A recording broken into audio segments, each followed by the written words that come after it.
بسم الله إن الحمد لله نحمده ونستعينه ونستغفره ونعوذ بالله من شرور أنفسنا ومن سيئات أعمالنا من يهدي الله فلا مضل له ومن يضلل فلا هادي له وأشهد أن لا إله إلا الله وحده لا شريك له وأشهد أن محمدا عبده ورسوله صلى الله عليه وسلم بلغ رسالة وأدى الأمانة ونصح الأمة وجاهد في الله حق جهاده حتى أتاه اليقين. Barcha alemlerini yoktan bar kılıp, terbiyelep, rızıklandırıp duruşu, özümüzün ilahimizge, özümüzün Rabbimizge barcha maqtovlar, barcha don seneler, hem özümüz kılatırgan gıybetlerimizni barchalarında bir kimge ölüş çıgarmışa, barchasında Allah Teala'na bağışlayız. Hem özümüzün kimçiliklerimizden Allah Teala'na gafur so'raymiz. Özümüzün naşar nefslerimizden Allah Teala'ga sığınabız. Hem kimni Allah Teala hak yo'lga, to'g'ri yo'lga ko'ndirsa, onu hech kim bir kim adashtıra olmaz. Kimni Allah Teala adashtirsa, onu hech kim bir kim to'g'ri yo'lga ko'ndira olmaz. Hem şahad beraman, cennatda Allah Teala ol bir ilahi zot, bir o'zigina loyiqli barcha g'iybatlarga, ammo Allohdan tish boshqa zotlarga g'iybat qillar ekan, g'iybatlarini ularga bağışlaylar ekan, ümitleneler ekan, qo'rqalar ekan, ortiq yaratalar ekan, ular birsa loyiqli tug'il. Ham shahad beraman, cennatda Muhammad ul Allohning suyukli quli, onun peygamberi, onun elchisi. Ham shulay Allohning salavati ham salami bo'lsin, o'zimizning suyukli payg'ambarimizga bo'lsin. Ham shulay Allohning salavati ham salami bo'lsin payg'ambarimizning oilasiga, sahobalarına, ham qiyomat kunida hali ko'rkam ravishda yarashlarga. Ham bilganimizcha payg'ambarimiz sollallohu alayhi vasallamga 40 yosh to'lg'ach, u payg'ambar bo'la. Allah Teala ona birinchi oyatlar indira. Iqra bismi robbikallazi xalaq. Xalaqal insana min alaq.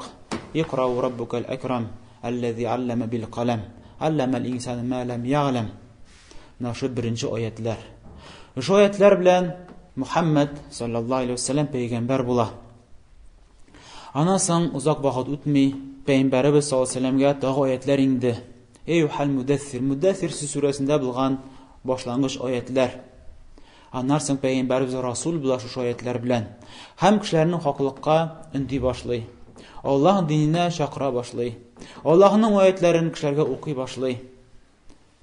Ham shu qorong'ilikdan, shirklikdan, gunohlikdan qo'y bir kishilar dinga kela boshlaydilar. Payg'ambarimizga yara boshlaydilar. Ham payg'ambarimizga yarashchilarning sonlari orta boshlay. Ham shu vaqtda buzuq kishilar, Allohning yo'li bilan rizo bo'lmovchilar, adillik bilan, durustlik bilan rizo bo'lmovchilar, chunki ular o'zlari buzuqlikda, o'zlari nosharlikda. Hammagarda qo'y bir kishilar durust yo'lga, haq yo'lga, to'g'ri yo'lga bosqach, bularning adashuvlari, bularning buzuqlikda bo'lulari oshila boshlaydi. Ham boshqa kishilar bularga barmoq turta boshlaydilar. Mana bunday hal bo'lmasin uchun, ularga barmoq ko'rsatmasinlar uchun, ular haqliq bilan kurashdilar. Ham payg'ambarimiz bilan kurashdilar. Payg'ambarimizga yarashchilar bilan kurashdilar. Payg'ambarimizga ham sahobalar bek shitin bo'ldi, bek og'ir bo'ldi. Hatto payg'ambarimiz sollallohu alayhi vasallam shu og'irliklarda aytdi, qo'y bir sahobalarga borig'iz. Boshqa davlatga, endi Habasha yerida bo'lgan yerga ko'chirga amr etdi. Onda sizga tinchroq bular Alloh dinini tutarga. Ham g'arablar payg'ambarimizga bek qattiq qarshi chiqdilar, dushmanlashdilar. Hatto boykot e'lon etdilar. 3 yil bo'yi boykot bo'la. Payg'ambarimiz bilan, sahobalar bilan, ham payg'ambarimizning nasli bilan boshqa kishi aralashmadi. O'zlarining qizlarini kuyovga bermadilar. Ham ularning qizlarini da olmadilar kuyovga. Sotuv oluv bo'lmadi. Birey-bir sotmadilar-da, ham birey-bir sotib da olmadilar, aralashmadilar. Hamma shunday og'ir yillar bo'ldi. Ham shu og'ir yillarda og'irlik üstünden og'irlik keldi. Payg'ambarimizning abisi soqlay turgan, shu kafirlarning zulmliklaridan soqlay turgan yoqlovchisi bor edi. Ул ислам динен кабул итмәде. Ләкин үзенең апайын саклыйм дип, белмәм нигә була. Ул аны саклады кафирләрнең, гарәпләрнең зулмлыкларыннан. Һәм Абу Талиб үлеп китә. Аннан соң Пәйгамбәребезнең хатыны, һәр вакытта ярдәм итә торган, көч-куәт бирә торган хатыны, анысы да үлеп китә. Пәйгамбәрбез бер үзе кала. Саклаусыз, яклаусыз кала. Менә инде авыр читенлек вакытлар җитте Пәйгамбәребезгә. Ләкин Пәйгамбәрбез саллаллаһу алейһи ва саллям сабыр булды.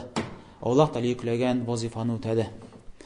Һәм шундый авыр хәлдә Аллаһ Тәгалә үзенең Пәйгамбәрен ныгытырга теләп үзенә күтәрә. Һәм бу зур вакыйга була Пәйгамбәрбез өчен. Һәм мондый вакыйга бер пәйгамбәрләр белән дә булмый. Һәм бу вакыйга Исра вәл Миғраж дип атала. Һәм моның хакында әлбәттә бик күп хадислар килә. Һәм бу хадисларны дистәләгән сахабалар тапшыра. Чөнки чыннан зур вакыйга була. Һәм Пәйгамбәрбез саллаллаһу алейһи ва саллям ул хадисларында сөйли, хәбәр бирә. Әлбәттә ул хадисларны аерым-аерым искә төшермәсбез. Гомуми рәвештә искә генә төшереп китәрбез. Һәм Пәйгамбәрбез саллаллаһу алейһи ва саллям үзе хакында сөйли. Ягъни Пәйгамбәрбез Мәккәдә булганда, өемдә булганда, миңа Җибрил килә. Һәм Җибрил белән бергә Бурак дигән хайван була. Бурак. Һәм Пәйгамбәрбез саллаллаһу алейһи ва саллям да аны сыйфатлый. Ул ишәктән зуррак һәм мул дигән хайваннан кечерәк. Һәм ул узынчарак була. Һәм төсе ак төстә була. Һәм аның бер адымы, ягъни ул бер адым атлаганда, аның бер адымы уфукларга хәле барып җитә. Менә шундый хайван. Һәм Пәйгамбәрбез саллаллаһу алейһи ва саллям не шушында утырталар. Пәйгамбәрбез утыра шушы хайван өстенә. Һәм Җибрил белән бергә Мәккәдән күчәләр, баралар Бәйтул Мақдиска. Бәйтул Мақдис хәзерге вакытта Палестина җирендә булган Аллаһның йорты. Ул пәйгамбәрләрнең йорты. Бәни Исраил кавымының пәйгамбәрләренә кыйбла булып торган Аллаһның йорты. Алар шунда Аллаһка гыйбат кылганнар. Бер атлы бер пәйгамбәр артына икенче пәйгамбәр килә, һәм алар шушы Бәйтул Мақдиста Аллаһка гыйбат кыла торган булганнар. Һәм хәтта безнең дә Пәйгамбәрбез саллаллаһу алейһи ва саллямның беренче кыйбласы шушы иде. Анасы Мәдинәгә күчкәч, кыйбла юнәлә, Аллаһ Тәгалә үзгәртә аны Мәккә шәһәренә. Шулай итеп, Пәйгамбәрбез саллаллаһу алейһи ва саллям сөйли, шушы буракка утырып, Җибрил белән шушы Бәйтул Мақдиска киләләр. Һәм Пәйгамбәрбез саллаллаһу алейһи ва саллям буракны бәйләп куя мәчетнең ишегенә һәм 2 рәгать намаз укый шушы мәчеттә. Һәм әлбәттә әйткәнебезчә, Исра Миғраж хакында бик күп хадислар килә. Һәм төрле риваятлар килә. Һәм шуңа да әйттеләр галимнәр, Пәйгамбәрбез саллаллаһу алейһи ва саллям шул хадистә килә, ул имам булып баса пәйгамбәрләргә. Аллаһның хикмәте, Аллаһның көч-куәте. Әлбәттә, без моны аңлап бетерә алмыйбыз. Бу Аллаһның көч-куәте. Аллаһ Тәгалә һәр көче җитүче. Һәм бу пәйгамбәрбезгә бирелгән бер муҗиза. Һәм Аллаһ Тәгалә шушы Бәйтул Мақдиста бөтен пәйгамбәрләрне җыя. Һәм Пәйгамбәрбез саллаллаһу алейһи ва саллям шушы пәйгамбәрләргә имам булып баса. Муса, Гыйса, Ибраһим, Сөләйман, Дауд һәм башкалары. Һәм күрсәтеп тора пәйгамбәрбезнең урыны. Ягъни Аллаһ Тәгалә шулай итеп үзенең пәйгамбәрен нә шундый шәрәфәтлек бирә, дәрәҗәлек бирә. Пәйгамбәрләр нинди улы затлар. Ләкин шушы пәйгамбәрләргә безнең пәйгамбәрбез саллаллаһу алейһи ва саллям имам булып баса. Аллаһ Тәгалә пәйгамбәрбезнең шулай итеп дәрәҗәсен күтәрә. Һәм Пәйгамбәрбез саллаллаһу алейһи ва саллям шулай итеп имам булып намазны укый. Менә шушында инде галимнәрдә төрлечә фикер әйттеләр. Пәйгамбәрбез саллаллаһу алейһи ва саллям пәйгамбәрләр белән Миғражга хәтле укыдымы намазын? Әллә Миғраждан кайтып, аннан соң пәйгамбәрләр белән бергә укыймы?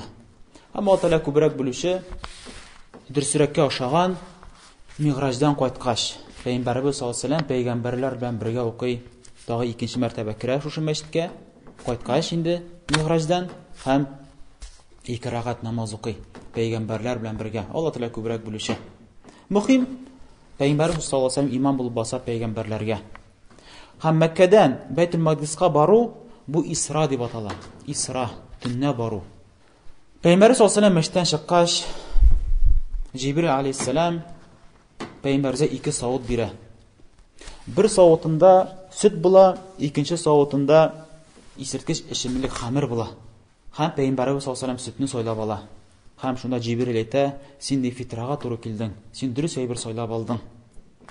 Һәм шуннан соң пәйгамбәр саллаллаһу алейһи ва сәллям шушы хайванга, буракка утыра, һәм алар күккә менеп китә. Һәм күккә менү миграҗ дип атала. Өскә менү. Миграҗ ул миф'ал дигәннең шаблоны, ягъни баскыч. Һәм ничек шул хәтле пәйгамбәр саллаллаһу алейһи ва сәллям күккә менә, бу инде Аллаһның муҗизасы. Һәм ничеклеген без белә алмыйбыз. Кемдер әйтергә мөмкин, юк инде моңа ничек ышанасың инде. Хәзер әнә нинди генә корабльләр уйлап тапмадылар. Шушы хәтта айга да очып җитә алмыйлар. Син монда сөйлисең, айны үтеп китеп, бөтен галактикаларны үтеп китеп, күккә хәтле менү турында сөйлисең хәзер. Без буны сөйлибез. Чөнки без мөэминнәр, мусламаннар. Аллаһ Тәала хәбәр бирә мусламаннар хакында. Аллазина юъминуна бил гайб. Алар күзгә күренмәгән әйбергә ышаналар. Менә шушы да инде аерма бит инде. Мөэминнәр белән мусламаннар белән кафирлар арасында. Менә без, ни өчен без мөэмин мусламаннар? Ни өчен без намазлар укыйбыз? Ни өчен без уразалар табыз? Ни өчен без Аллаһка буйсынабыз? Шу күренмәгән әйбергә ышану сәбәпле. Без ышанабыз җәннәт белән җәһәннәмгә, ышанабыз кыямәт көнен булуына, ышанабыз Аллаһка һәм Аллаһның көч-куәтенә, ышанабыз фәрештәләргә, пәйгамбәрләргә, китапларына. Һәм без шушыларга ышанып Аллаһка баш иябез дә инде. Әмма кафирлар алар ышанмыйлар. Күпме аларга сөйләсәң дә, алар инде моны әкият итеп кенә карыйлар. Ләкин аларның бәла казасы, афаты шушында да инде. Ләкин мөэминнәр, әгәр дә Аллаһ Тәала хәбәр бирсә, пәйгамбәрбез саллаллаһу алейһи ва сәллям хәбәр биргән икән, безнең баш өстебездә без ышанабыз. Бу шулай дип әйтәбез. Менә шушы мөэмин инде ул. Шулай итеп пәйгамбәрбез саллаллаһу алейһи ва сәллям бурак дигән хайван белән күккә менәләр. Һәм беренче күккә менеп җитәләр. Менә без беләбез, Аллаһ Тәала 7 кат күкне барлыкка китерде. Аллаһ Тәала аятларында сөйли.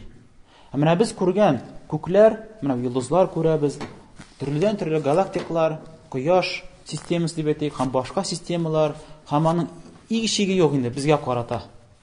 Ләкин аның шиге бар. Һәм аның шиге килеп терәлә беренче күккә.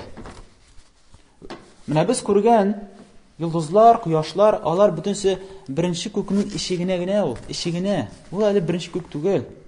Беренче күк ул башана, өстә һәм аның капкалары бар, ишекләре бар. Шуңа да бу хәдистә без күрәбез. Җибрил алейһиссәлам пәйгамбәрбез белән бергә менеп җитәләр беренче күккә. Һәм Җибрил алейһиссәлам шакылдый. Кирип булмый булай гына. Ишекнең теге ягында, капканың теге ягында шушы күкләрнең сакчылары әйтәләр: "Кем анда?" Җибрил әйтә: "Мин Җибрил" ди. "Синең белән тагы берәрсе бармы?" ди. Һәм Җибрил әйтә: "Әйе, минем белән Мухаммад" ди. Монда риwayәтләр күп килә. Һәм әйтә: "Минем белән Җибрил, минем белән Мухаммад." Һәм сорыйлар фәрештәләр: "Әллә вакыт җиттеме? Әллә инде ул пәйгамбәр ул җибәрелдеме?" Күрдегезме? Фәрештәләр беләләр. Иң соңгы пәйгамбәр Мухаммад булачак. Әллә инде ул килде дәме ди? Вакыт җитте дәме инде аңа ди? Расын Җибрил әйтә: "Әйе, вакыт җитте. Инде ул җибәрелде пәйгамбәр буларак." Шуннан соң ишекләр ачыла. Һәм пәйгамбәрбез саллаллаһу алейһи ва сәллям Җибрил белән беренче күккә үтеп керәләр. Һәм шуннан соң бер утырган кешене күрәләр. Утырып торган бер кешене күрәләр. Җибрил әйтә: "Я Мухаммад, ey Аллаһның elchisi, бу синең әтиең ди, сәлам бир. Аңа сәлам әйт." Һәм пәйгамбәрбез саллаллаһу алейһи ва сәллям аңа сәлам әйтә. Һәм бу була Адәм алейһиссәлам. Адәм алейһиссәлам утырып тора. Һәм ике якта да аның кара тап. Бу якта да кара тап, бу якта да кара тап. Ягъни кешеләр үйеме, кешеләр күпчелекне күрсәтә.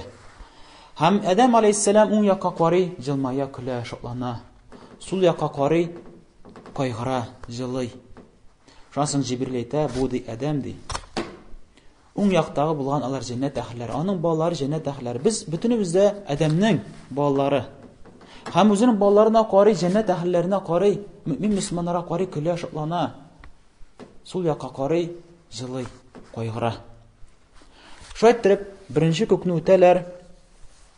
һәм икенче күккә баручылар шакылдыйлар. Шул ук сораулар: кем син? Синең белән кем? Әйтә: минем белән Мухаммад. Әллә килде дә инде Мухаммад? Әйе, килде. Яни җибәрелде. Һәм шатырып икенче күккә керә. Һәм икенче күктә Пәйгамбәрбез саллаллаһу алейһи ва саллям күрә Гыйса белән Яхья пәйгамбәрне. Һәм һәрбер күккә кергән саен һәрбер пәйгамбәрбезгә сәлам әйттеләр. Нинди хәерле кеше килде. Сиңа сәлам булсын. Яни шулай матур сүзләр белән мактыйлар пәйгамбәрбезне. Һәм аңа сәлам әйтәләр. Мархабан, әһлән ва сәһлән. Рәхимит. Һәм шундый кебек матур сүзләр белән инде һәрбер күктә пәйгамбәрбезне каршы алдылар һәм һәрбер күк пәйгамбәрбезгә шатланды. Шулай итеп, аннан пәйгамбәрбез саллаллаһу алейһи ва саллям 3-нче күккә менә. Шул ук эш шакылдылар, шул ук сораулар. 3-нче күккә кергәч, анда күрәләр Юсуф пәйгамбәрне. Һәм пәйгамбәрбез саллаллаһу алейһи ва саллям сыйфатлы шундый матур кыяфәттәге булган пәйгамбәр, хәтта әйтә пәйгамбәрбез аңа матурлыкның яртысы бирелде дип. Аннан соң менәләр 4-нче күккә. Һәм 4-нче күккә менгәч, анда була Идрис алейһиссалам. Шулай ук бер-берсенә сәлам әйтәләр, бер-берсенә матур сүзләр әйтешәләр. Һәм шулай итеп, аннан соң менәләр 5-нче күккә. Һәм 5-нче күктә Гыймран улы Харун була. Харун пәйгамбәр була. Аннан соң менәләр 6-нчы күккә. Һәм 6-нчы күккә барып җиткәч, анда күрәләр Муса алейһиссаламны. Муса пәйгамбәрне күрәләр. Һәм күрәләр Муса алейһиссалам елап утыра. Шуннан соң әйтелә, нәрсә аны елата? Һәм шуннан соң Муса алейһиссалам әйтә: мин ди елым ди шуңа ди. Миннән соң ди бер пәйгамбәр килә. Һәм аңа ияргән кешеләр күбрәк миңа караганда. Шушы сүзне әйтә. Әйтә ни өчен? Чөнки Муса алейһиссалам ул пәйгамбәрбезгә хәтле. Һәм Мусаның кавымы ул яһудлар. Бәни Исраил кавымы. Әгәр дә пәйгамбәрбезгә хәтле булгач, ул бит күбрәк булырга тиеш иде. Аның кавымы, аңа иярүчеләр күбрәк булырга тиеш. Ләкин Муса күрә аның халкы, аның кавымы ничек кадерен белмәде диннең. Бузылып, таралып юкка чыктылар. Диннәрен бузып бетерделәр. Пәйгамбәрбез өммәтеннән әзрәк булды. Шуннан кайгырып, үзенең кавымы өчен кайгырып, Муса алейһиссалам елады. Аннан соң күтәреләләр 7-нче күккә. Һәм 7-нче күктә инде пәйгамбәрбез саллаллаһу алейһи ва саллям Ибраһимны күрә. Һәм пәйгамбәрбез саллаллаһу алейһи ва саллям сыйфатлы Ибраһимны, аны ошатып әйтсәм ди сезгә ди, сахабаларга әйтә, ул ди күбрәк миңа ошаган ди. Кыяфәте белән, сурәте белән мин аңа күбрәк ошаганмын дип әйтә пәйгамбәрбез саллаллаһу алейһи ва саллям. Аннан соң пәйгамбәрбез саллаллаһу алейһи ва саллям күрә Бәйтул Маъмурны. Бәйтул Маъмур ул Аллаһның күктәге булган өе. Әйе, Кәгъбатулла бар, ансы җир өстендә булган Аллаһның өе. Мөселманнар шушы өйгә килеп таваф кылалар, хаҗ кылалар, гомрә кылалар. Һәм шунда Аллаһның өе бар күктә, 7 кат күк өстендә Аллаһның өе бар, ул Бәйтул Маъмур. Пәйгамбәрбез саллаллаһу алейһи ва саллям моның хакында әйтә, көн саен 70 мең фәрештә керә гыйбадәт кыларга. Аннан соң чыга һәм кире кайтмыйлар. Икенче риваятләрдә килә, инде күкләр шыгырдый башлады фәрештәләрнең күплегеннән. Яни уйлап карап, яңа фәрештә 70 мең керә, яңа көн саен яңа фәрештәләр керә. Анар чыгып, анар кире кайтмыйлар, яни күкләр авырайды фәрештәләрнең саннары белән. Һәм бу фәрештәләр башкасы да гыйбадәт кыла, кемдер рукук кыла, кемдер сәҗдә кыла. Һәм пәйгамбәрбез саллаллаһу алейһи ва саллям шушы Бәйтул Маъмур кырында да очрата да инде Ибраһим алейһиссаламны. Ибраһим алейһиссаламны очратканда пәйгамбәрбез Ибраһим алейһиссалам шушы өйгә, Аллаһның өенә таянып тора торган булган иде. Шушындый халәттә ул аны күрә. Һәм шушы Бәйтул Маъмур ул Кәгъбаның өстендә генә. Һәм аннан соң инде пәйгамбәрбез саллаллаһу алейһи ва саллям тау күтәрелә. Хәтта барып җитә Сидратул Мунтаһа дигән җиргә. Сидра инде ул агач. Сидратул Мунтаһа, яни Мунтаһа нәрсә ул? Соңгы нокта. Яни Аллаһның мәхлукатлары Аллаһка күпме якын күтәреләләр, инде соңгы нокта шушы. Бүтән инде моннан күтәрелү юк. Һәм шушы Сидратул Мунтаһа дигән урында пәйгамбәрбез саллаллаһу алейһи ва саллям Җибрилне күрә үз сурәтендә. Әйе, менә bir күктән икенче күктә менгәндә, кергәндә, җирдә пәйгамбәребезне бурак белән каршы алганда, Җибрил алейһиссалам кеше сурәтендә иде. Әмма Сидратул Мунтаха шушы ноктага барып җиткәч, үз сурәтендә пәйгамбәребез аны күрде һәм пәйгамбәребез саллаллаху алейһи ва саллям сыйфатлы аның 600 канаты бар. Һәм әйтә пәйгамбәребез саллаллаху алейһи ва саллям: "Мин ди күтәреп җиттем шул урынга әле ул урында беркем дә менмәде. Хәтта Җибрил дә анда менеп җитә алмый." Һәм әйтә пәйгамбәребез саллаллаху алейһи ва саллям: "Бу ди урын миңа гына бирелде һәм мин ди иң үске ноктага менеп җиттем." Һәм аннан соң Аллаһ белән әңгәмә башлана. Менә шушы инде. Шушының өчен инде Аллаһ Тәгалә аны үзенә күтәрә. Һәм шәттер Аллаһ Тәгалә пәйгамбәребезгә күп мәгълүматлар килгәннән соң Аллаһ Тәгалә пәйгамбәребезгә көч-куәт кертергә теләде. Үзенә күтәреп Аллаһ Тәгалә пәйгамбәребез белән бер сөйләшәләр, бернинди арадашчысыз. Һәм күрү мәсьәләсендә Аллаһ белән сөйләшкәндә пәйгамбәребез саллаллаху алейһи ва саллям үзенең күзләре белән күрдеме Раббысын, Аллаһ Тәгалән, әллә юкмы? Анда галимнәрдә ике фикер, ләкин дөресрәге күрмәде. Ләкин йөрәгендә булган күзе белән Аллаһ Тәгаләне күрде. Моңа дәлилләр Ибн Аббас риваят килә, бу Тирмиздә һәм Муслимдә килә. Ибн Аббас әйтә, пәйгамбәребез саллаллаху алейһи ва саллям үзенең Раббысын күрде. Һәм икенче риваятләрдә килә, Ибн Аббас һәм Айша радиллаһу анха алар тәнкыйтьләр шул кешене, агар да кеше әйтә икән, пәйгамбәребез саллаллаху алейһи ва саллям маңгай күзе белән күргән Раббысын, аны тәнкыйтьләр ия. Чөнки алай түгел. Һәм Абу Зар радиллаһу анху үзе сорый пәйгамбәребездән: "Я Расулаллах, син анда менгәч, Аллаһ Тәгаләне күрдеңме? Күрдеңме күзләрең белән?"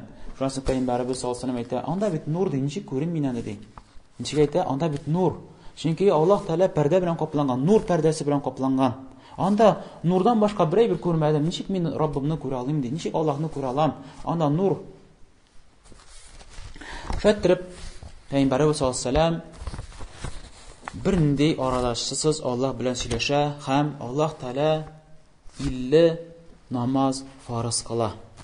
Көн сайын мөселман кешегә 50 намаз. Менә уйлап кына карыйк. Менә бер көнне алсак, безнең бер көндә 24 сәгать. Һәм шуны бүл 50-гә. 50-гә бүлик әле. Аны без ярты сәгатьтән дә зирәк вакыт чыга. Менә шу ярты сәгать сайын Аллаһ Тәгалә әмер кыла. Әйт өммәтеңә, сиңа фарыз булды 50 намаз көн сайын. Һәм пәйгамбәребез саллаллаху алейһи ва саллям әйтә: "Раббым, ишеттем һәм буйсындым." Һәм пәйгамбәребез саллаллаху алейһи ва саллям инде кайтып баралар Җибрил белән. Булды, әмерне алдым, Аллаһ Тәгалә миңа кушты, мин инде кул буларак, пәйгамбәр буларак Аллаһка буйсынучы. Һәм пәйгамбәребез саллаллаху алейһи ва саллям кайтып китәргә дип юлга чыктылар Җибрил белән. 7нче катны үтәләр һәм 6нчы күккә керәләр һәм 6нчы күктә Муса алейһиссалам. Һәм Муса алейһиссалам сораштыра: "Эй Мухаммад, эй Аллаһның илчесе, нәрсә очрашу булдымы Аллаһ белән? Һәм нәрсәләр әйтте ул сиңа? Нәрсә әмер итте ул сиңа?" Шуннан соң пәйгамбәребез саллаллаху алейһи ва саллям әйтте: "Аллаһ Тәгалә әмер кылды көненә 50 мәртәбә намаз укырга." Муса алейһиссалам әйтте: "Эй Аллаһның илчесе, минем өммәтемә ди әзрәк иде ди, күпкә мәртәбә әзрәк иде намаз саннары, ләкин алар аны күтәрә алмадылар. Бар кире кайт, Аллаһка, Раббыңа сора, әзәйтсен бу санны." Пәйгамбәребез саллаллаху алейһи ва саллям борылып карый Җибрилгә. Яни Җибрил, нәрсә әйтерсең? Кире барып Аллаһтан сорасам буламы дип. Яни карый. Һәм Җибрил аңа ишаратлап күрсәтә: "Әйе, шулай эшлә, шулай эшлә." Аннан соң пәйгамбәребез саллаллаху алейһи ва саллям кире кайта Аллаһ Тәгаләгә. Һәм сорый: "Эй Раббым, кимет инде бу санны. Мин өммәтем моны түзә алмас, моны эшләп бетерә алмас." Һәм Аллаһ Тәгалә киметә һәм шулай кайта.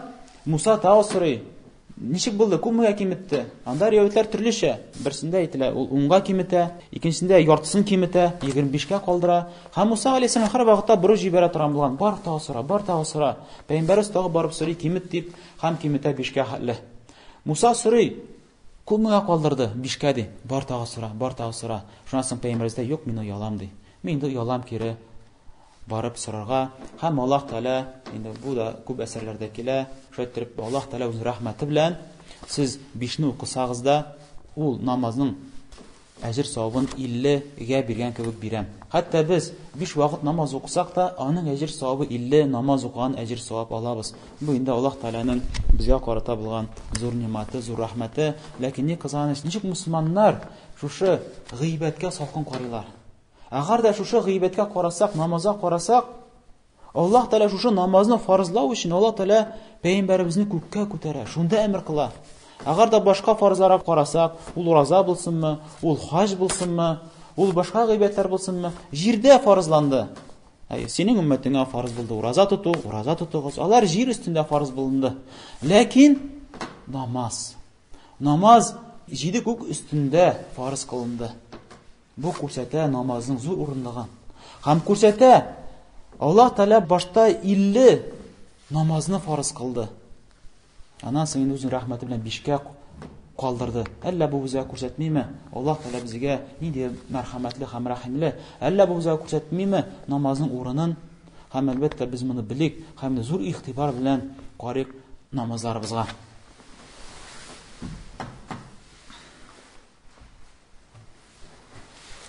Алхамдулиллаһи раббил аламин. والعاقبة للمتقين ولا عدوان إلا على الظالمين وصلى الله على نبينا محمد وعلى آله وصحبه أجمعين. Шайтырып, шушы хадисләрдән без күрдек, Пәйгамбәрбез саллаллаһу алейхи ва саллям Аллаһ белән очраша һәм Аллаһ белән сөйләшә. Аннан соң Пәйгамбәрбез саллаллаһу алейхи ва саллям Мәккәгә кайта. Аллаһның урын өсте суынмаган иде дә. Бу инде күрсәтә Аллаһның нинди көч-куәт икәнлегенә. Чөнки Җибрил килгәндә Пәйгамбәр җыклый иде, аны торгыза һәм башта Акса мәчетенә бара, аннары күккә күтәрелә, аннары тагы Акса мәчетенә бара, аннары кире кайта. Мәккәгә әле урыны, әле суынмаган иде. Һәм иртә булгач Пәйгамбәрбез саллаллаһу алейхи ва саллям шушы зур хәбәрне кешеләргә сөйлим дип урамга чыга. Һәм ишрата Әбу Җәһилне. Әбу Җәһилне ишрата һәм әйтә: Әбу Җәһил, беләсеңме нәрсә булды? Һәм сөйли башлый. Әбу Җәһил, без беләбез, ул Пәйгамбәребезнең иң зур дошманы. Мусламаннарга каршы гарәпләрне котыртучы. Һәм ул бу сүзләрне ишеткәч, үз иченә уйлап куйды: менә әйбәт булды әле бу. Хәзер монда Мөхәммәд нәрсәдер сөйли, акылга сыймый торган әйберләрне сөйли, менә әйбәт булды әле бу. Моннан көлергә. Һәм әйтә Пәйгамбәргә: Тукта, Мөхәммәд, тукта. Әйдә син моны миңа гына сөйләмә ди. Мин хәзер тагы кешеләрне җыям, сөйлә ди моны. Бөтенебез дә ишетик әле ди. Нинди зур җирдә булып кайткансың икән, нәрсәләр күргәнсең икән. Әйдә әле сөйлә әле безгә, бөтенебезгә дип. Дус шикелле әйтә бу сүзләрне. Аннан соң Әбу Җәһил тизенә кешеләрне җыя. Һәм әйтә сөйлә. Һәм Пәйгамбәрбез сөйли. Һәм шуннан соң сөйләп бетергәч, Әбу Җәһил шаркылдап көлә. Һәм аның белән башка кафирләр дә көлә. Син нәрсә сөйлисең монда? Нәрсә сөйлисең монда? Ул Акса мәчетенә генә, Палестина җирендә булган, Шам җирендә ул вакытта, анда без 1 ай гына барабыз. 1 ай кайтабыз. 2 ай кирәк. Син монда 1 төн эчендә бардым дисеңме? Һәм шу гарәпләр арасында булды шундый кешеләр, ярар ди. Мин анда булдым ди. Ул Акса мәчетен мин күрдем, үз күзләрем белән күрдем ди. Чөнки без ел сайын барабыз Сәүдә белән. Мин ул мәчетне күрдем ди. Әйдә сөйләп бир әле. Син анда булгансың икән, син анда булган юк бит. Без бөтенебез дә беләбез. Син анда булганың юк. Сөйлә әле ди. Ничек? Ул мәчетнең сыйфатын сөйлә әле. Шунысы Пәйгамбәрбез саллаллаһу алейхи ва саллям нәрсә әйтергә белмәде. Ягъни ул бит Пәйгамбәрбез саллаллаһу алейхи ва саллям бурактан төшкәч мәчетне карап бирмәде. Ничә тәрәзәсе бар, кая моның ишеге ничек микән, аның кыяфәте карап җирмәде бит. Ул мәчеткә кирип 2 рәкать намаз укыды. Аннан соң чыгып тагы юлларын дәвам итте. Шуның өстәвенә бу караңгы төнне иде. Һәм Аллаһ Тәгалә үзенең Пәйгамбәрен ярдәм иттереп, шушы Акса мәчетен күтәрә һәм Пәйгамбәребезнең күз алдына куя һәм күрсәтә. Һәм бу тагы шуның өстәвенә бер мөгъҗиза. Һәм Пәйгамбәрбез саллаллаһу алейхи ва саллям шушы мәчеткә карап әйтә: менә аның фәлән тәрәзәсе, менә аның ишеге шундый, аның кыяфәте шундый. Шуннан соң гарәпләр карашынып та шулай. Ләкин шуңа карамастан бар ышанмадылар. Алар гына түгел, бәлкем мусламаннарга барып, сахабаларга барып шик кертә башладылар. Барып әйттеләр: сез беләсезме сезнең Мөхәммәдегез нәрсә сөйли? Ул сөйли, шулай сөйли. Шушы буламы инде? Акылдан шашкан бит ул. Акылы киткән бит аның. Хәтта бу тәэсир итте кайбер мусламаннарга. Кайбер мусламаннар нәрсә әйтергә белмәделәр, туктап калдылар. Менә күрәсез, ничек бузык кешеләр, кафирләр тәэсир итәләр мусламаннарга. Килделәр Абу Бакрга. Һәм әйтәләр: "Абу Бакр, син беләсеңме нәрсә сөйли? Синең дустың Мухаммад нәрсә сөйли?" Һәм Абу Бакр әйтә: "Нәрсә сөйли?" Әйтә: "Ул менә шулай булды." Шуннан Абу Бакр әйтә: "Ул шул сүзне әйттеме?" ди. Әйе, әйтте. Кайсы дөрес ди. Менә күрәбез Абу Бакрның урыны. Һәм аннан соң ул әсәрдә килә, риwayәттә килә, һәм шушыннан соң аталынды ул Сиддык дип. Дөресләүче Сиддык, Абу Бакр Сиддык. Сиддык нәрсә ул? Дөресләүче, һәр вакытта дөрес дип әйтүче. Әйе, пәйгамбәр, син дөрес әйттең. Әйе, хәтта акыл белән аңлый алмасак та, ничеклек моны аңлый алмасак та, ләкин пәйгамбәр әйттеме? Әйтте. Бу дөрес. Менә безнең бөтенебезнең дә хәлебез шулай булырга тиеш. Безнең хәлебез шулай булырга тиеш. Әгәр дә Пәйгамбәрбез саллаллаху алейһи ва сәлләм әсәр килә икән, хәтта без моны аңлап бетерә алмасак та, ничеклеген белмәсәк тә, ләкин син ышан, әйт, әйе, бу дөрес. Чөнки без әмер ителгәнбез Пәйгамбәрбез саллаллаху алейһи ва сәлләмгә иман китергә. Һәм ничек әйтәләр галимнәр, шайтыр Пәйгамбәрбез саллаллаху алейһи ва сәлләм үзенең тәне белән дә һәм җаны белән дә күккә күтәрелә. Әйе, кайбер кешеләр әйтәләр: "Юк, Пәйгамбәр төш кенә күрә." Әгәр дә төш кенә күргән булса, аннан мушриклар, кафирлар көлмәгән булырлар иде. Һәм Аллаһ Таала моны үзе хәбәр бирә. Субханаллази асра би абдихи мин масҗидил харам ила масҗидил акса аллази баракна хавлаху. Харам мәчетеннән алып Акса мәчетенә хәтле үзенең кулын Аллаһ Таала күчерде. Менә Аллаһ Таала шундый бийек зат, һәр бер әйбергә көче җитүче. Һәм үзенең кулы дип әйтә. Үзенең кулы ул җанына түгел бит. Күчерде, алып барды. Харам мәчетеннән алып Акса мәчетенә хәтле Аллаһ Таала үзенең кулын алып барды, күчерде. Бу Аллаһның көч кудрәтенә күрсәтә һәм әйтә үзенең кулын. Үзенең кулы ул җан һәм тән белән җыелган кеше заты. Һәм моны Аллаһ Таала искә төшерә Ан-Наҗм сүрәсендә. Менә шу аятларны укыйк. Аллаһ Таала әйтә: "Ан-Наҗм ида һава ма далла сахибукум ва ма гава." Мин ант итәмен. Аллаһ Таала ант итә йолдыз белән. Атылган йолдыз белән. Баючы йолдыз белән ант итәмен. Сезнең авылдашыгыз, кардәшегез, шәһәрдәшегез Мухаммад саллаллаху алейһи ва сәлләм адашмады. Буталып китмәде. Ва ма янтику анил һава. Һәм ул Мухаммад үзенең теләгеннән, үзеннән бер әйбер дә сөйләми. Ин хуа илля вахи юха. Мәгәр без вахи кылганлыгына ул сөйли. Алламаху шадидул кува. Һәм Мухаммадны өйрәтте көчле зат ул Җибрил пәйгамбәр. Җибрил пәйгамбәр көчле зат, көч куәткә ия булган зат аны өйрәтте. Зумирратин фастава. Һәм ул Җибрил бик тә күркәм сифатта булган пәйгамбәр. Фастава үзенең гәүдәсе белән турып басты. Ва хуа бил уфуқил аъла. Һәм Җибрил алейһиссалам үзенең баскач үз сурәтендә күрсәтелгәч бөтен уфукларны каплады. Thumma dana fatadalla fa kana qaba qawsayn aw adna. Анасын Җибрил пәйгамбәргә бик каты якынашты, хәтта ике җәя арасы, бәлкем аннан да якынрак. Хәтта Аллаһ Тааланың сүзләрен пәйгамбәргә укыр өчен, хәтта пәйгамбәр ныклап ишетсен өчен, ерактан түгел, ә якыннан. Җәя без аңлыйбыз, ук белән татырган җәя. Ике җәя арасы яки аннан да якынрак.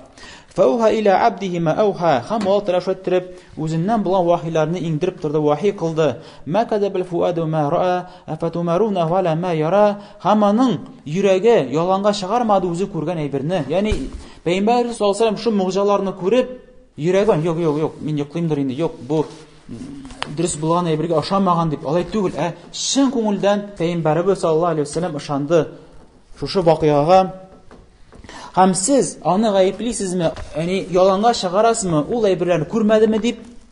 Сез нәрсә пәйгамбәрне, Мухаммадны ялганлыйсызмы? Ул аны күрмәде. Ул анда әйбер булган. Бу әкият кенә ничек инде бер төн эчендә шундый әйбер була алсын? Бу әкият кенә. Шулай итеп гаеплисезме? Пәйгамбәр күргән әйберне. Ва лакад рааху назatan ухра.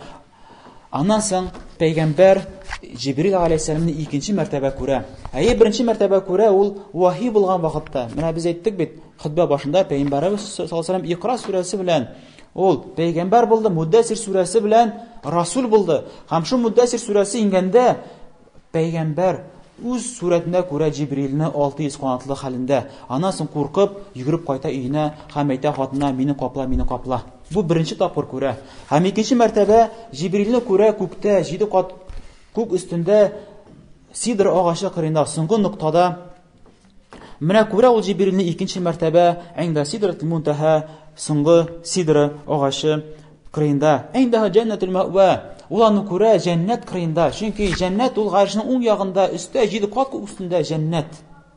Хәтта тагы икенче рәветләрдә килә, шушы Миграж кичәсендә Пәйгамбәребез сезгә күрсәтелә җәннәт һәм җәһәннәм. Һәм шуңа да башка рәветләрдә килә, әйтә Пәйгамбәребез саллаллаһу алейһи ва сәллям: "И сахабалар, мәгәр дә мин күргәнне күрсәгез, сез әз көлер идегез, күп елар идегез. Чөнки мин күрдем җәһәннәм нәрсә икәнен күрдем" ди. Беләсезме? إذ يخشى سدرة ما يخشى ما زاغ البصر وما طغى لقد رأى من آيات ربه الكبرى. Һәм шушы сидра инде каплаган әйберсен каплады. Ягъни бик матур кыяфәттә иде бу агач. Хәтта Пәйгамбәрбез аны үзе дә сыйфатлый алмый иде. Һәм әйтә: "Мин белмичек сыйфатларга." Ягъни шу хәле матур агач. Һәм Пәйгамбәрбез саллаллаһу алейһи ва сәллям Аллаһ белән очрашкач, аның күзе уңга да һәм сулга да карамады. Һәм Аллаһ Тәала күрсәткән әйберләрне күрде. Аллаһ белән шундый әдәпле рәвештә үзен тотты. Һәм инде үзенең Раббысына булган зур биек мөгъҗизалы аятларны безнең Пәйгамбәрбез саллаллаһу алейһи ва сәллям күрде. Менә шушы Нәҗм сүрәсендә Аллаһ Тәала шулай итеп сыйфатлый Пәйгамбәрбезнең шушы хәлен. Һәм инде кардәшләрем, әлбәттә чынлап та бу бик зур вакыйга. Менә бу Миграж вакыйгасы дип атала. Һәм ул төнне була. Төнне. Ләкин бу кыссаны искә төшерүебездә сәбәбе шунда булды. Чөнки Пәйгамбәрбездән соң булган, сахабалардан соң булган, табиннардан, зур имамнардан соң булган килеп чыккан мөселманнар Аллаһ шушы зур вакыйганы зур итеп күрәләр. Әйе, чынлап та зур вакыйга. Ләкин артып китәләр, арттырып җибәрәләр. Һәм әйтәләр: "Кара зур вакыйга, кара зур нинди кичә, әйдәгез әле без моны билгеләп үткәрик әле." Һәм аңа көн бирделәр. Ул 27нче Раҗаб дип атадылар. Һәм аңа инде кайбер гыйбәтләр билгеләделәр. Менә шул хәлле намаз укырга кирәк, шул хәлле гыйбәт кылырга кирәк, менә шул хәлле зикр әйтергә кирәк, менә шул хәлле дуа кылырга кирәк. Һәм үзлекләреннән яңа әйберләр уйлап таба башладылар. Әмма гарда без Пәйгамбәрбезгә килсәк, сахих хадисләргә килсәк, менә без ничә хадис тән җыелган Пәйгамбәрбез белән булган Миграж хакында сөйләдек. Бу берничә хадистән җыелган. Ул Бухари сүннә җыентыгы булсынмы, ул Муслим сүннә җыентыгы булсынмы, яки Тирмизи, Абу Дауд һәм башка сүннә җыентыкларында Миграж хакында әсәрләр килә, риваятлар килә. Ләкин берсендә дә килми Пәйгамбәрбез саллаллаһу алейһи ва сәллям шушы вакыйганы билгеләп үткәрүен. Бер хадистә килми Миграж кичәсе бар икән, әйдә шунда җыелышыйк, әйдә шунда дугалар кылыйк, әйдә шунда шу хәлле рәкатьле намазлар укыйк. Пәйгамбәр вафат булгач бер сахаба да шушы кичәгә җыелмадылар. Һәм аны үткәрмәделәр. Пәйгамбәрбездән соң булган имамнар, туры юлда булучы галимнәр, шушы 4 мазхаб имамнары да, Абу Ханифа да, Имам Малик да, Имам Шафии, Имам Ахмәдләр берсе дә үзләренең китапларын искә төшермәде. Чөнки агар да кеше әйтә икән, менә бу кичәне үткәрергә кирәк. Чөнки анда шундый намаз укырга кирәк, шул хәлле зикр итәргә кирәк, шул хәлле дуа кылырга кирәк. Бу бөтенсе гыйбадәт. Моның саны бар, моның ничеклеге бар. Бу алса фикъка кергә тиеш, бу китапларга кергә тиеш. Моны хадислар белән беркетелергә тиеш. Ләкин моның хакында бер әсәр дә булмагач, фикъта булган имамнар, галимнәр үзләренең китапларына кертмәде, искә төшермәде. Ни өчен? Чөнки ул әйбер юк. Чөнки ул әйбер юк безнең динебездә. Һәм юк булганга күрә дә аның көне дә билгесез. Менә гарда тарих китапларын укысагыз, Пәйгамбәрнең тормыш юлын укысагыз, анда бер галим дә әйтми, менә Миграж кичәсе шундый көнне, шундый елны, шундый айны булды. Юк, чөнки ул бу. Ул юк. Ни өчен юк? Чөнки агардан үткәрмәгәч, аның көнен нинди көндә икәнлеге ансы мөһим түгел. Мөһим булмагач, Пәйгамбәрбез аны безгә җиткермәде. Сахабалар аны ятлап калмадылар, аның нинди көн икәнлеген, ни өчен ятлап калмадылар? Чөнки анда бер нидә үзгәреш юк, бер нидә гыйбадәт юк. Агарда ул кичәдә бер нидә гыйбадәт булса, бер нидә зикрләр, дугалар булса, әлбәттә сахабалар аны безгә җиткергән булырлар иде. Шундый елны, шундый айны, шундый көнне Миграж булды. Әйе, хәтта алар ниндер саннарны әйтсәләр дә, Мәсәлән, Раҗабның 27-се яки Рамазан аенда ниндидер көне яки башка айдагы ниндидер көнгә билгеләп куйсалар да, Мигъраҗның кичәсен яки алар ялган хәбәрләргә таяналар, яки көчсез әсәрләргә таяналар, нәтиҗәдә бернинди дә таянырлык дөрес юллар белән билгеләнелмәгән. Ничә ул билгеләнсен? Чөнки сахабалар аны ятлап калмаган, билгеләп куймаганнар. Агар да шул заманда яшәгән кешеләр аны билгеләп куймагач, алардан соң ничәдер 100 елдан соң синдер юллар белән шамалап ниндер вакыйганы билгеләп куймакчы буласың. Шуның өчен дә, кардәшләрем, иярик Коръәнгә һәм сөннәткә. Иярик Коръәнгә сөннәткә. Иярмик, ниндер нәрсәдер кемдер сөйли, ниндер гәзитә, журналларда язып чыктылар, менә Мигъраҗ кичәсен үткәрә кирәк, менә шундый фазилатлы көн, зур көн, зур әйбер, зур вакыйга. Ләкин пәйгамбәребездән, сахабалардан бер нәрсә дә ирешмәде, бер нәрсә исбатланмаган шушы кичәдә ниндер гыйбатларны үтәү хакында. Һәм кем безнең динебезгә яңаклар кертә икән, инде ул бидат кылган була, кем бидат кыла икән, инде ул адаша. Адашу инде ул кайда кешене утка җиткерә. Инде бу пәйгамбәр саллаллаһу алейһи хадисеннән чыга. Инде Аллаһ Тәгалә сорыйбыз, Аллаһ Тәгалә безнең кимчелекләребезгә гафу кылсын, Аллаһ Тәгалә безгә файдалы гыйлем бирсен, файдасыз гыйлемнәрдән Аллаһ Тәгалә бүрек сакласын, бүрек якын китертермәсен, бүрек Аллаһ Тәгалә безне фитләндермәсен, файдасыз булган гыйлемнәр белән.